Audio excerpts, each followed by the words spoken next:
Hi, I'm Senior Airman Jay Hernandez. Join me as I take you out to the middle of Pushtara District, Afghanistan, where about 50 U.S. troops are using an abandoned high school as their district headquarters. The story you're about to see gives you a brief look into the life of the 82nd Airborne, 473rd Cavalry, Bravo Troop, 3rd Platoon's daily life deployed to Afghanistan. At first glance, it looks like a weekend cookout. Burgers frying over a hot fire, and soldiers gathered around the flames, joking about the events of the day. But the bullet holes that fill the sides of the buildings and casings that litter the grounds reveal that this is the remains of a war zone. The area was overran about a year ago, a little less than that, about 10 months ago now. The A&P that were stationed here were actually wiped out. There were 2 people up on the roof. They were smart enough to pull the ladder up, and that's how they escaped. Army Afghanistan, go! Now the Americans share the buildings with the Afghan National Army, and despite cultural barriers, they learn to get along.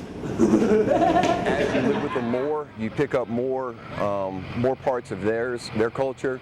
They pick up parts of ours, and it's a good blending. It creates a much stronger bond.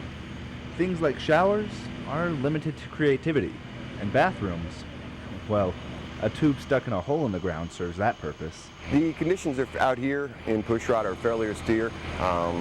We don't have, obviously, no running water, latrines. We're using the old-fashioned burn latrines. There is a small gym out here to work out at, or perhaps just help pass the time. Getting supplies out here isn't a simple process either. The incoming unit will bring in supplies, as well as our Delta Troop, which is our forward support company. They'll come out here once a week, once every 10 days, and resupply us also. Out here, the soldiers work closely with the Afghan National Army and in closer proximity to the local community.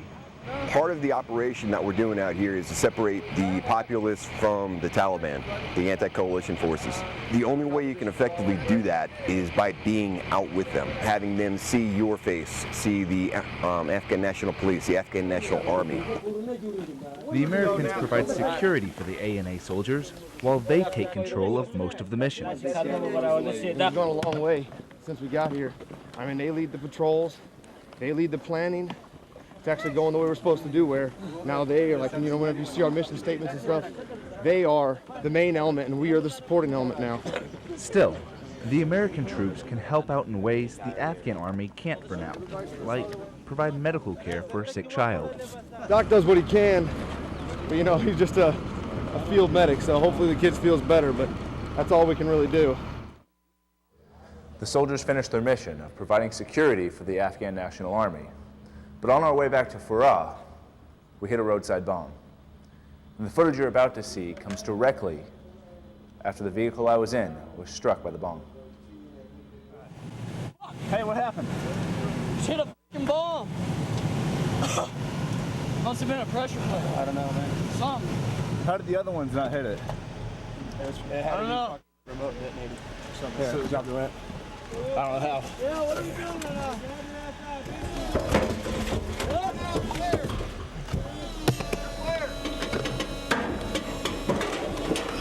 Everybody out. Let's go. Welcome to the show, baby. You all right? Yeah. You all right, big guy? I'm good. You sure? Probably some of your gear up that was on the outside. Yeah, I broke my rifle. You all right? I'm good. Just pick it up. All right, orientate security out there. What happens, how do you think that IED was set off?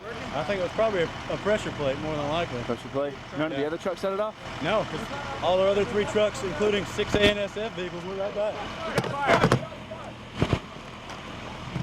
All right? Huh? Coming from the cloud over there. Hey, we need the truck back over here.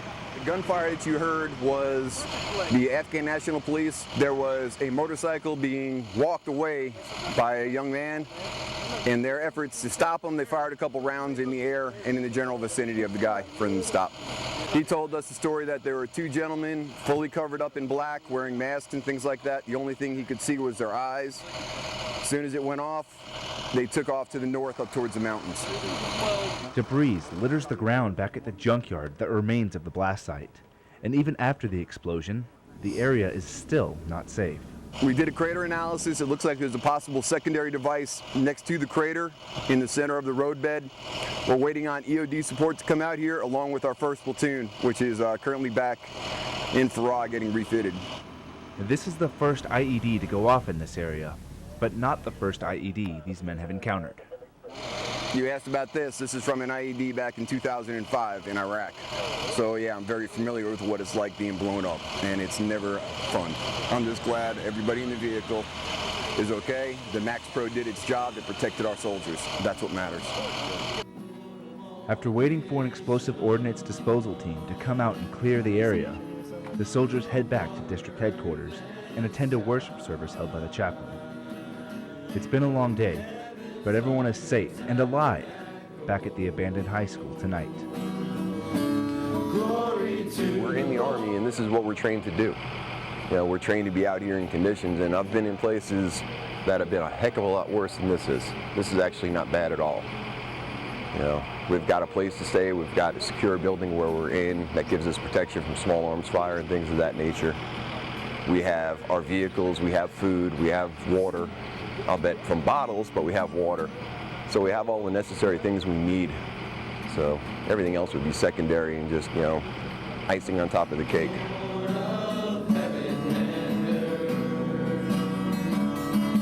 Showers and things like that are always great, but we're soldiers, we're scouts. We deal with it, and baby wipes and bottles of water are amazing.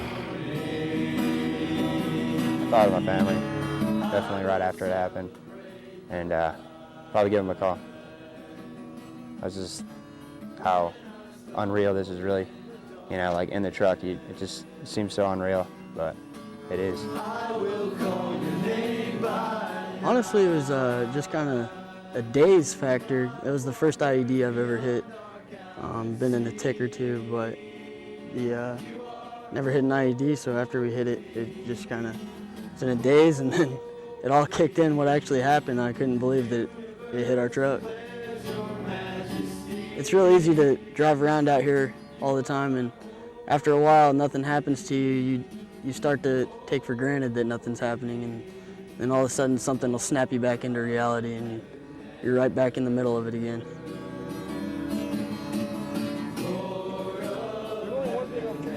Back outside, 2 soldiers finish the day's work of burning the waste from the bathrooms. And inside, the soldiers try and relax by playing a game of cards and thinking of home. Katie, I love you. I'll be home in a couple of weeks. We'll have our little baby boy. I'll bring it right back. back. I'm just going to see it in the magazine. I like it. The next morning, the soldiers strip down sensitive items from the truck. An armored tow truck arrives to take the damaged but still functional armored truck back to Herat, where the soldiers will make repairs so they can travel out again in the near future. And that about does it for this story, but the soldier story is far from over. After making a short stop in Herat, they continued on to the next mission. And then from there, they'll go back to the abandoned high school, of which for now, they're calling home. Reporting from Herat District, Afghanistan, I'm Senior Airman Jay Hernandez.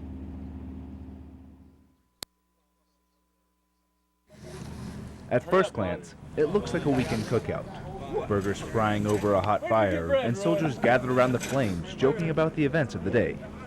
But the bullet holes that fill the sides of the buildings and casings that litter the grounds reveal that this is the remains of a war zone. The area was overran about a year ago, a little less than that, about 10 months ago now. The A&P that were stationed here were actually wiped out.